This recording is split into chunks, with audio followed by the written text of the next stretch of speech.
চারিদিকে খালি আম মাখা আমের চাটনি, আমের আচার, আর পারা যাচ্ছে না। চলো আজকে আমিও বানিয়ে ফেলি আম মাখা। একটা বিগ সাইজের কাঁচা আম নিয়ে নিয়েছি, সেটাকে ভালো করে প্রথমে জলে ধুয়ে ছুলে নিয়ে নিয়েছি গ্রেটারে গ্রেট করে। আর কাসুন্দি ছাড়া তো আম মাখা অসম্পূর্ণ।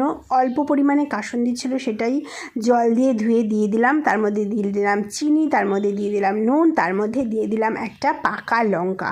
ইয়েস, একটা লঙ্কাই দিয়েছি, পরে আবার আমার জন্য আলাদা আরও একটা লঙ্কার মধ্যে অ্যাড করেছি, কারণ বরের জন্য রাখতে হবে। বড় আম মাখা খেতে খুব ভালোবাসে। দেখা যাক কেমন টেস্ট হয়েছে। টেস্ট ঠিক আছে, কিন্তু টকটা এখনও রয়েছে অনেকটা পরিমাণ, তার জন্য আরও একটু চিনি দিয়ে দিলাম। এইবারে এটাকে মেখে রেখে দিয়েছিলাম 10 মিনিট। তারপরে স্নান সেরে, পুজো সেরে, লাঞ্চ সেরে খাচ্ছি এখন বসে বসে আম মাখা। তোমাদের কার কার জিভে জল আসছে অবশ্যই কমেন্ট করে জানিও। কালকে আসছে একটা দুর্দান্ত রেসিপি।